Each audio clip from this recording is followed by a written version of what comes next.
Harka fuune akkam jirtu daawwattoota Shinnigaa Broadcasting Service oduu yeroo kanaaf qindeeffanneen isinitti himaa dursa hangafoota oduu.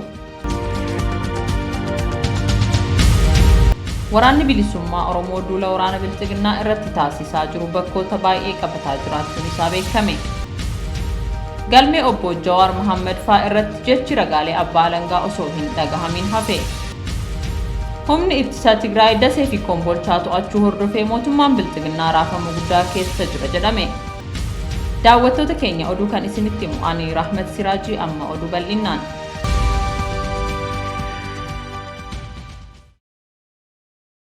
Waraanni bilisummaa Oromoo duula waraana bilxiginnaa irratti taasisaa jiruun bakkoota baay'ee qabataa jiraachuun isaa beekame.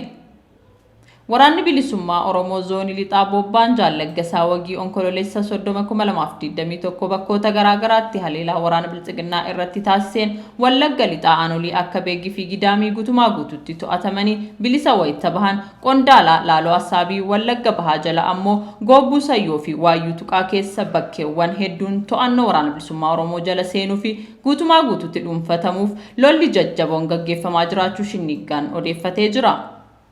Waraanni bilisummaa Oromoo magaalaa Gidaamii erga to'atee booda onkololeessa 31/2021 uummata istaadiyaamii Gidaamitti walitti qabuun marii bal'aa waliin taasisuu beeksisee jira. Marii kana kan gaggeessaa ture hoogganaa olaanaa adda bilisummaa Oromoo waraana bilisummaa Oromoo Jaalmarroo Dirribaa daandiin hundumtuu gara Finfinnee nu geessa jedhee jira.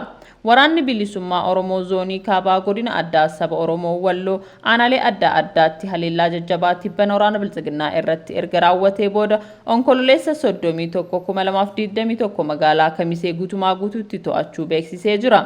Imalli isaas gara Finfinnee ta'us eeree jira. Akka namoonni ijaan argan Shinnigaa fi manitti haleellaa kanaan reeffa waraana mootummaa hedduu bakkee keessatti arguu dubbatu.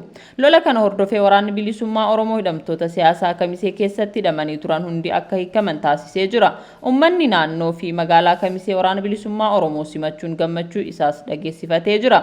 Gaazexeessaan Martiin Plus fuula Tiwiitarii isaa irratti maappii naannoo Oromiyaa fudhachuun bakka waraanni bilisummaa Oromoo qabatee jiru magariisaan kuulee agarsiisee jira.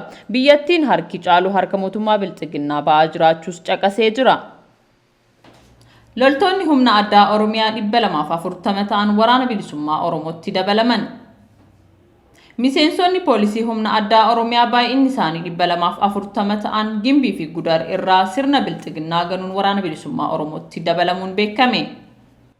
Waraanni bilisummaa Oromoos taatee kana ilaalchisuun akka jedhetti dhalataan Oromoo jireenyaaf jecha gola diinaa keessa leenjii loltummaa fudhatee tajaajilu akka jiru waraanni bilisummaa Oromoo ni hubata. Haa ta'u malee sirna gabroonfataa ilmaan Minilik Abiyootiin durfamutti xumura gochuuf waraanni bilisummaa Oromoo yeroo ammaa kana imala gara Finfinnee to'achuun gabrummatti xumura gochuuf eegale keessatti yeroodhumaaf waamicha obbolummaa Oromoota hidhannoo diinaa tajaajilaa jiraniif dhaame waan jiruuf waamicha kabajaa simattanii sirna dhabama ta'uuf guyyoonni isaaf keessaa akka of baraartan filmaanni isiniif dhiyaatee jira. Humni addaa godinaalee Oromiyaa hundaa keessa jirtan murtee obboloota keessan Gimbii fi Gudariin haaraa darbe fakkeenya taasifadhaa. Ilmaan Oromoo raayyaa ittisa biyyaa fi poolisii federaalaa keessa jirtan meeshaa nyaaphaa qabatanii waliin gaagahama hin malle osoo hin keessummeessin sirna kufee injifannoo sobaan aarsaa hin malle isinitti odeessaa jiru dura dhaabbadhaa.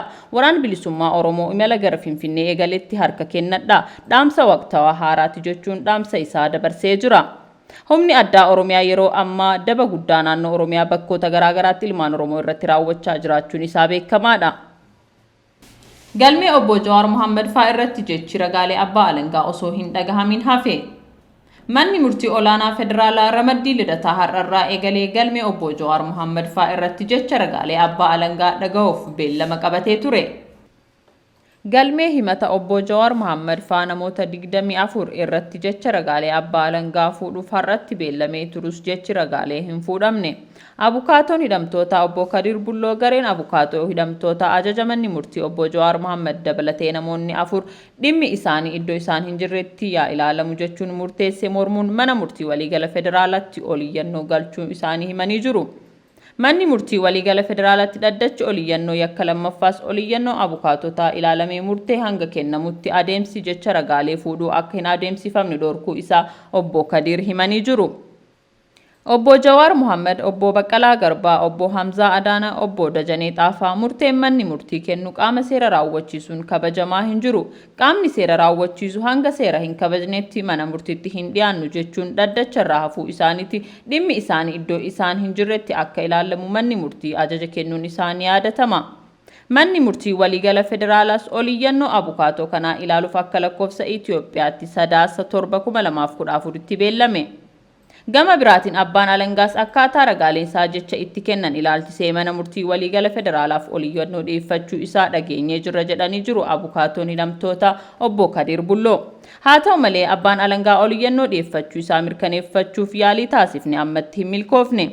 Manni murtii olaanaa federaalaa Ramaddii Lidataatti dhaddachi shororkaa fi yakkoota dhimmoota heera tokkoffaa galmee Obbo Jawaar Mohammed faa namoota 24 irratti ragaaleen abbaa alangaa dhaddacha banaa fi ifatti jecha isaanii akka kennan jala murtii kennuun isaanii yaadatama. Humni ittisa Tigraay Dasee fi Kombolchaa to'achuun hordofee mootummaan Bilxiginnaa raafama guddaa keessa jira jedhame. Kanarratti gabaasa qabna. Lolli kaabaa yeroo ammaa mootummaa Bilxiginnaa fi humna ittisaa Tigraay gidduutti geggeeffamaa jiru haalaan babal'atee itti fufee jiraachuun beekame. Waraanuma kana hordofee humni ittisaa Tigraay bakka murteessaa waraana Bilxiginnaa kan ta'e magaalaa Dasee fi magaalaa Kombolchaa qabatee jiraachuunis mirkanaa'ee jira. Haa ta'u malee mootummaan Bilxiginnaa humni ittisaa Tigraay magaalota kana lamaan qabachuu isaanii hanga ammaatti ifatti hin amanne. Yeroo itti miidiyaalee gurguddoo addunyaa TDF Dasee fi Kombolchaa qabachuu wal harkaa butanii odeessaa jiran kanatti akkasumas humni ittisaa Tigraay bakkoota qabatan suuraa fi viidiyoon deeggaranii mul'isaa jiranitti mootummaan Bilxiginnaa hanga ammaa haalaa jiraachuudha kan beekame. Miidiyaa guddichi addunyaa Reuters waraanni bilisummaa Oromoo kamisee to'annoo isaa jala yoo oolchu humni ittisaa Tigraay ammoo Dasee fi Kombolcha dhuunfateera jechuun gabaase. Yeroo ammaa waraanni Bilxiginnaa bittinnaa'uun olii fi gadi baqachaa kan jiran yoo ta'u waraanni Bilxiginnaa sabaan Oromootaan ammoo gara naannoo Amaaraatti baqachuu sodaatanii galma abbaa gadaa kamiseetti walitti qabamanii jiraachuu kanneen ijaan argan shinnii gaafimaniiru. Waraanni Bilxiginnaa yeroo ammaa injifatamee jiraachuu keessa darbee loltoonni qawwee harkaa qaban qarshii 2,200tti gurguranii daandii irratti ba'uun konkolaataa eeggatanii gara maatii isaaniitti galaa jiraachuudha kan beekame. Waraanni gariin baqatanii miilla isaaniin imaluun karaa Shawaa Kaabaa magaalaa Alaltuun imala isaanii taasisaa jiraachuunis taatee gidduu kanaati. Waraana baqataa jiran kanneen harka isaa galan mootummaan Bilxiginnaa bakka tokkotti walitti qabuun meeshaa irraa hiikee gara magaalaa Shanoo fi Dabra Biraanitti fe'aa jiraachuunis beekameera. Akka namoonni ijaan argan shinnii gaafimanitti warreen kunneen nyaata homaa argachaa kan hin jirree fi nyaata dhabuun miidhamaa jiraachuun isaanii fuula isaanii irraa mul'ataa jiru. Yeroo ammaa sochii waraana bilisummaa Oromoo fi humna ittisaa Tigraayitti kan rifate mootummaan Bilxiginnaa guutummaa naannoo Amaaraa keessatti uggura sochii labsee jira. Akkasuma magaalaa Dabra Biraan illee raafama guddaa keessa kan jirtuu fi sochiin geejjibaas dhaabbatee jiraachuudha jiraattonni kan nuuf himan. Haalli yeroo ammaa magaalaa Adaamaa keessa jirullee kan magaalaa Dabra Biraan waliin wal fakkaachuus kanneen keessa beekan dubbataa jiru. Mootummaan Bilxiginnaa yeroo ammaa sochii waraanaa kanaan yaaddoo guddaa keessa kan gale ajajoonni mootummichaa ajaja waliif daddabarsaniin haala sochii waraanaa kana ilaalchisuun odeeffannoo sobaa maxxansuun uummata tasgabbeessina jedhanii sagantaa qabaachuu isaanii odeessi keessoo isaanii miliqee bahe ni ifoomsa. Gama kanaan uummata tasgabbeessuun yoo cime immoo guutuu biyyattii irraa intarneetii cufuuf akka sagantaa qaban illee odeeffamaa jira. Mootummaan naannoo Amaaraa ibsa galgala baaseen dhaabbileen mootummaa hunduu tajaajila idilee dhaabanii waraana akka deeman murteessuu ibsee jira. Akkasuma ibsa kana keessatti dirqamoota 9 lafa kaa'ee jiraachuus beeksiseera. Haaluma kanaan walga'ii dheeraa tibbana Abiyyii fi Dammaqaan magaalaa Baardaaritti geggeessan irratti Abiyyi TPLF waraanaan hin dandeenyu uummata Itoophiyaa hunda kakaasnee itti galchuu qabna jechuun dubbachuun isaa dubbii ijoo miidiyaa ta'eera. Akkasumas humni qilleensaa fayyadamnee haleellaa raawwannas jedhee ture. Yeroo inni mootummaa Bilxiginnaa marii biyyaalessaa jedhee lafa dhiitaa jiru kanatti hoogganaa olaanaan waraana TDF Jeneraal Tsaadiqaan dubbii waraanaan xumuraa waan jirruuf kana booda marii mootummaa Bilxiginnaa waliin wanti jedhamu hin jiru. Bilxiginnaan injifatamuu raayyaa ittisa biyyaa qofti waraana TDF deebisuu hin danda'u jechuu caalaa wanti injifatamuu isaanii ibsu hin jiru. Saayinsiin waraanaa koppii fi peest godhanii kan hojjetu miti jechuu dubbateera. Lammii Faransaay kan ta'e Reen Leefort dhimma Itoophiyaa irratti gadi fageenyaan xiinxala kennuun kan beekamu erga Daseen to'atamtee booda dubbiin dhumachuu hima. Bara 1991 wayyaaniin Dassee kaatee Finfinnee seenuuf guyyoota muraasa akka itti fudhate yaadachiisuun amma booda raayyaa ittisa biyyaa deebisanii ijaaruun ji'oota hedduu kan itti fudhatu ta'us xiinxala isaa keessatti himeera. Injifatamuu raayyaa ittisa biyyaa hordofee yeroo ammaa hooggantoonni bilxiginnaa biyyaa baqachuuf haala mijeeffachaa jiraachuun isaanis dhaga'amaa jira. Rashiid Abdii fuula Tiwiitara isaa irratti akka maxxansetti hooggantoonni bilxiginnaa biyyaa baqachuuf haala mijeeffachaa jiru jedheera. Akkasuma Dr. Milkeessaa Miidhagaa fuula Feesbuukii isaa irratti odeeffannoo qabatamaa jechuun akka maxxansetti haati warraa Abiy Zinnaash Taayyaachoo fi ijoolleen ishee Switzerland galuu katabee ture. Gabaasa dhiyaateef baay'isaa tura Shinnigaa Broadcasting Service irraa. Naannoon Amaaraa waamicha duula yeroo ariifachiisaa fi kaanis dabarse. Kanarratti gabaasa qabna. Manni maree naannoo Amaaraa yaa'ii ariifachiisaa gaafa dilbataa taa'een TPLF sirna seera kabachiisuu idilee qofaan waan mo'achuu hin dandeenyeef uummanni naannichaa hundi duula kanatti akka makamu waamicha taasise. Manni marichaa waamicha ariifachiisaa dhiyeesseen hooggansi naannichaa sadarkaan jiru waamicha kana fudhatee duula kana dura bu'ee akka qindeessu kana gochuu baannaan garuu tarkaanfiin akka irratti fudhatu ibseera. Manni maree kun waamicha kana kan dabarse wayita finciltoonni TPLF kombolcha dabalatee naannoo Walloo Kibbaa to'achuu isaanii ibsuu hordofeeti. Lammiileen Itoophiyaa hundi dhimma idilee isaanii yeroof tursiisanii humnaa fi meeshaa qabaniin gara adda waraanaa akka duulan ministeerri muummee Abiy Ahmed gaafateera. Dirqamni Itoophiyaaf du'u kan hunda keenyaati malee qaamni addaa du'a addaa akka du'u irraa eegamu hin jiru jedhe Abiy. Gama kaaniin ammoo hoogganaan biiroo bulchiinsaa fi nageenyaa Oromiyaa obbo Shaafii Huseen haleellaa TPLF'n baname hawaasni haala qindaa'een akka ofirraa qolatu waamicha dhiyeesse. Obbo Shaafiin sodaa waraanaa bilisummaa Oromoo irraa qabus gamanumaan dubbateera. Manni maree naannoo Amaaraa waamicha ariifachiisaa dabarse kanaan dhaabbanni mootummaa kamuu tajaajila idilee dhaabuun baajata isaa dabalatee waan hundaa duula jiraachuu nutti aggaamame kana qolachuuf akka tumsu murteeffameera jedhe. Dhimma konkolaataan wal qabatuunis manni marichaa konkolaattota mootummaa hunda wiirtuu tokkotti walitti qabuun duula kanaaf akka tajaajilan himeera. Warreen konkolaattota dhuunfaa qaban milkaa'ina duula jiraachuu fi dhabuu kanaaf jecha yeroo barbaachisaa ta'e hundatti konkolaattota isaanii kennuun itti gaafatamummaa isaanii akka bahan murtoon darbe jechuu manni maree naannichaa hime. Dabalataanis manni maree kun meeshaan waraanaa kan mootummaas ta'e kan dhuunfaa duula kanaaf akka oolu murteesseera. Jiraataan naannichaa meeshaa waraanaa dhuunfaa hidhate sababa kamuun duula kanarratti hin hirmaatu taanaan meeshaa hidhate mootummaatti akka dabarsee kennu yookaan nama biraatti dabarsuun duula jiraachuu kanaaf akka oolu haa taasisu. Kana malees waamicha ariifachiisaa kanaan kanneen heeyyamni kennameef alatti magaalota naannichaa hunda keessa uggurri sochii galgala sa'aatii 2 booda daangessu labsameera.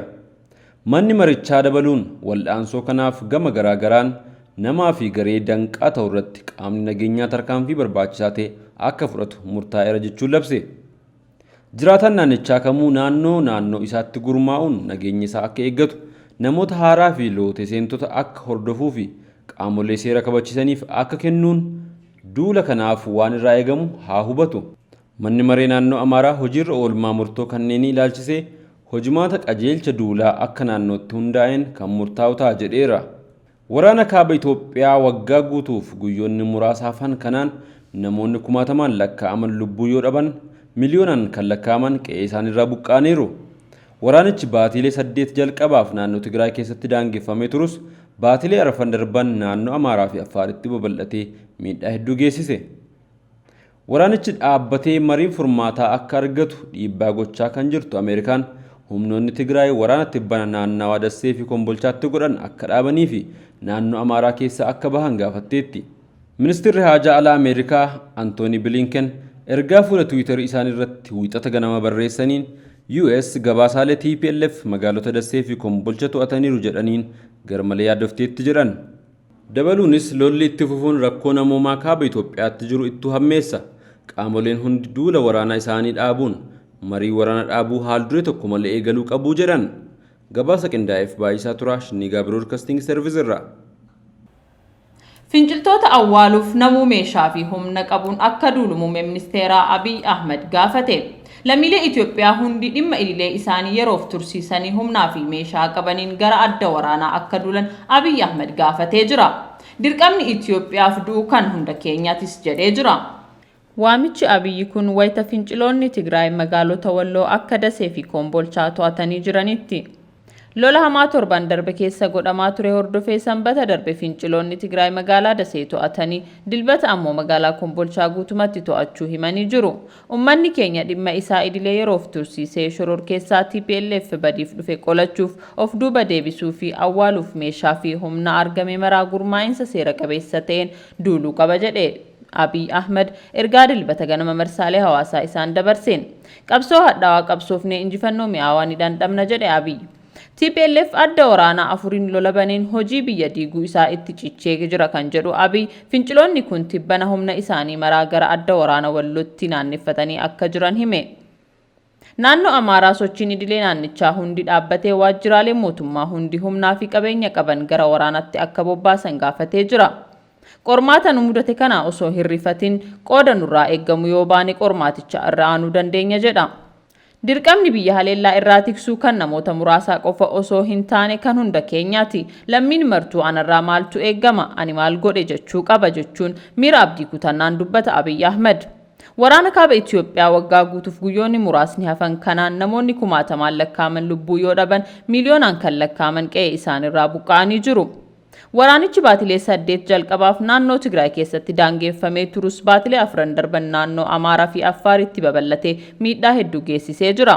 Waraanichi dhaabbatee mariin furmaataa akka argatu dhiibbaa gochaa kan jirtu Ameerikaan humnoonni Tigraay waraanatti banaannawa Dasee fi Kombolchaatti godhan akka dhaabanii fi naannoo Amaaraa keessaa akka bahan gaafattee jirti.